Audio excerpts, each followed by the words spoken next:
All I wanna say is that they don't really care about us, cause all they really want to do is just to get in touch with big bucks. Cause they think that the money gives them the power,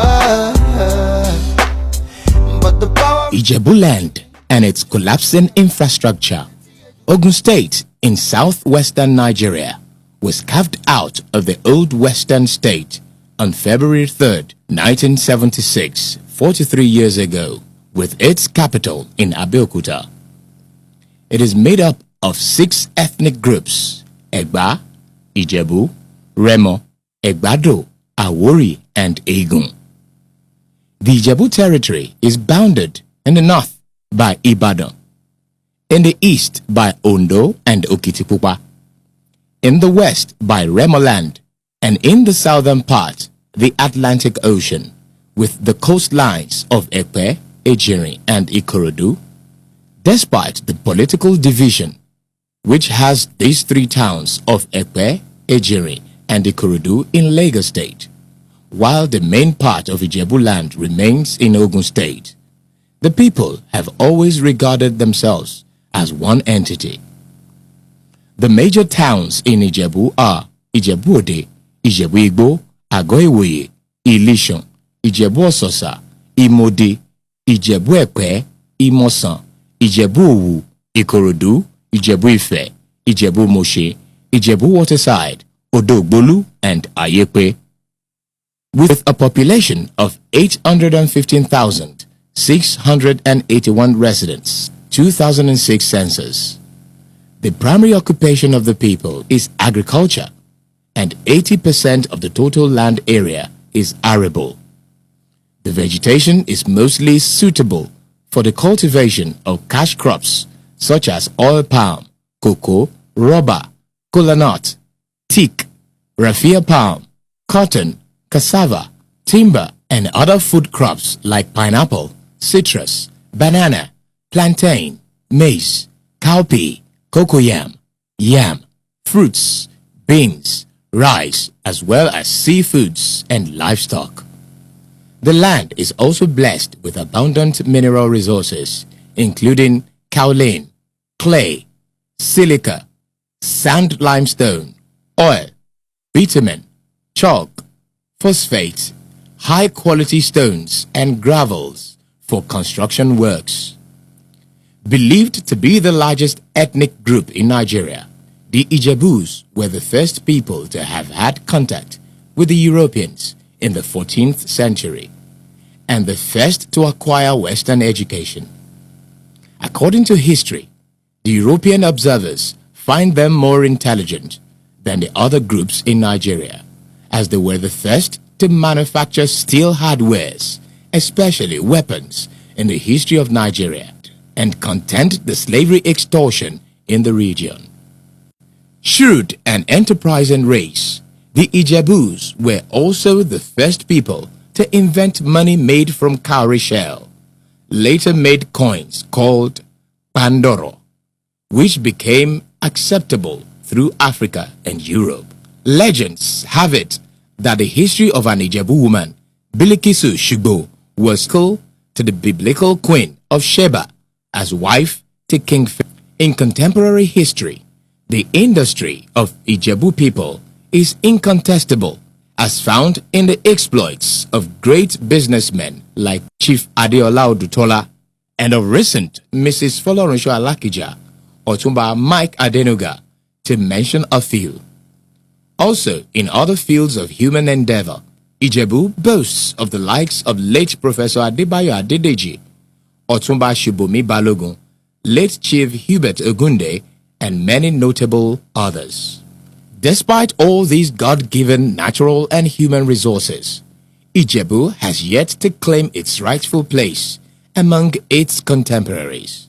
No thanks to the dearth of industries and near collapse of infrastructure needed for the overall development of the area.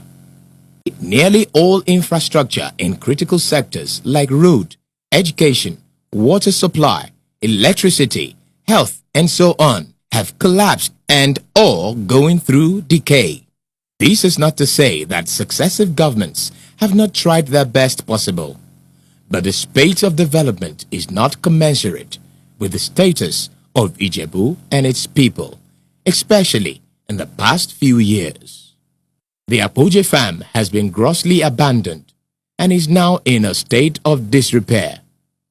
It is very regrettable that such a gigantic project could be allowed to rot. Power. It is bizarre to note that in this modern age, a town in Ijebu land called Imodi, which happens to be an agrarian community, has been in darkness without electricity since 2003. Many parts of Ogun Waterside and indeed other areas in the state are also suffering same fate of either no power supply at all or epileptic supply of power, including the university town of Agoiwe. Health. Health, they say, is wealth. On health facilities and health care delivery, we make bold to say that there is no standard health facilities in Ijebu land to take care of health challenges facing our people. Where we have health centers, drugs are not usually available, and to worsen the situation is shortage of competent medical and health care personnel. Sports development. Sports is another climb that can alleviate certain social problems and modern times be a money spinner. Apart from its recreational advantages, sports have provided means of livelihood to quite a number of both the able-bodied and the physically challenged, but the sector is in ground zero in Ijebu area. The case of Gateway International Stadium in Ijebu, which was the toast of FIFA during the Under-17 Championship hosted by Nigeria in 2009, readily comes to mind. The edifice is now a ghost of itself, fit only for social events. Tourism. Tourism is another area which had been neglected and a very vital area where we need to invite our people at the helms of affairs in government to have another look at. This is another area which, with sound policy, would unlock the hidden potentials of our land. Ijebu Kingdom is blessed with quite a number of tourist attractions, such as the Obanta Shrine, Birikisu Shungbo Eredo, Dipodino International Stadium, J4 Forest Reserve, the Ijebu Shrine, Agemo, Obirin Ojowu and Ojude Oba Festival, Yemoji Natural Swimming Pool, and Iwopin, Ebute Oni Boat Regatta in Ogun Waterside. This area, if well managed and opportunities therein properly harnessed, would turn the fortune of our land for good. Social services. Talking about social services is just like thinking of an El Dorado. Public water taps are as good as relics, and it is doubtful if some children of secondary school age know what is called public pipe-borne water. People had since been helping themselves with boreholes and wells as means of getting potable water. The dirty state of Ijebu land is another case study. The environmental condition is not only filthy, but harbinger of infectious diseases if not controlled. The worst scenario is always experienced during environmental sanitation days, when heaps of refuse take over the major streets and other strategic locations. These and many more are the tasks before the incoming administration in Ogun State. These are the challenges of the legendary Ijebu race. Inasmuch as government cannot provide for everything needed by the citizenry, there are some basic amenities that are within the purview of a responsible and responsive government. This is the main concern of the Ijebu Congress and our sacred vow to call on respective players to play their part and let us realize the Ijebu land of our dream. This is our clarion call.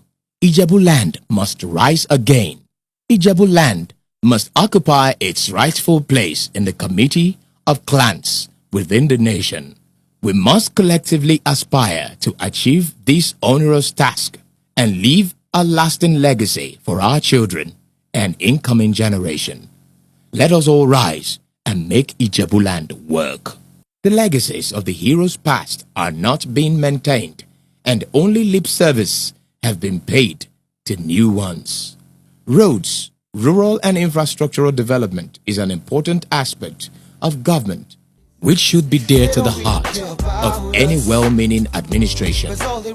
This is because no economy can truly develop if its infrastructural base is weak. Worst hit in this sector is road network, as most of the transportation infrastructure is in very poor condition.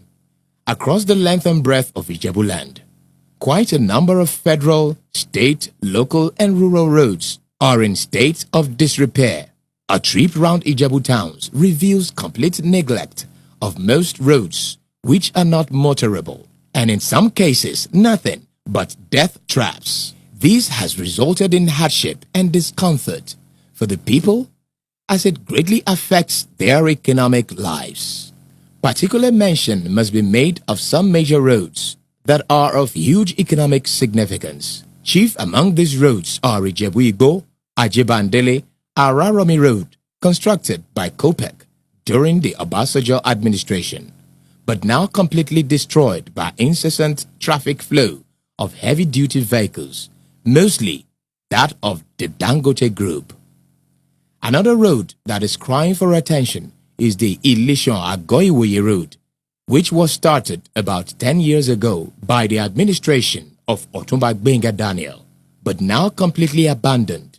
This road bypasses the Olabisi Onabanjo University. In Ijebu, aside the township roads, which are potholes ridden and regularly flooded, the Ijebu by Old Ondo Road, Okeowa, Ijebu Moshi, Itele Road, though under construction, must be given priority attention. The Erunwatan Ijebu Igbo Road also needs quick intervention. Others are the Idowa, Ala, Omu, Ketu, Ejinri Road, Ijebu, Idowa, Imodi Jasi, Ilado, Ibefun, Itoiken Road, which links Ijebu to Lagos via Ikorodu. Mention must also be made of Ibefun, Eyenwa, Odogbolu Road, which was inaugurated by General Oladipupo Diaz's administration and had since been abandoned. Economy. In order to fully tap the natural resource which it has pleased God to endow us with and exploit it to the fullest, the Olokola Free Trade Zone, consisting of the OK Deep Sea Port, which is reputed to be one of the deepest in the continent, needs to be revisited. The said free trade zone was meant to bring about industrial revolution in refinery and fertilizer production. What Ijebu land and of course the whole of Ogun State and indeed the whole of Southwest, not to talk of Nigeria, lost in the abandonment of the Olokola project was monumental. Education. The Ijebu nation boasts of about 15 tertiary institutions, which include OSU, OOU, TASWED, the first university of education in Nigeria, Babcock University, Hallmark University, Southwest University, Oscotec, etc. It is, however, regrettable that Ogun State pupils and students study in tears and pains for lack of conducive environment for learning. Having expended billions of naira on the construction of about 28 model schools, none has commenced academic activities despite the September 2014 deadline promised by the outgoing governor. Agriculture. It is very regrettable that no agricultural farm settlement was built after the ones established in the First Republic. Only lip service has been paid in the area of agriculture, which was promised to be a specific area of focus of the government that can lead to industrialization and a credible means of creating much-needed jobs, particularly for the unemployed youths. The Akpoje farm in Ijebu, founded by the Western Nigerian government in 1959, during the tenure of late Chief Obafemi Awolowo as the premier, is another gold mine in ruins. It became Ogun State asset through the creation of the states by the federal government of Nigeria in 1976. It has 8,764 hectares acquired area of land, in which 3,764 was initially planted with oil palm, cocoa, and citrus to yield agricultural produce that can feed the whole of Ogun State, if not even western Nigeria. Gives them the power, but the power is nothing if your people cannot get quality education.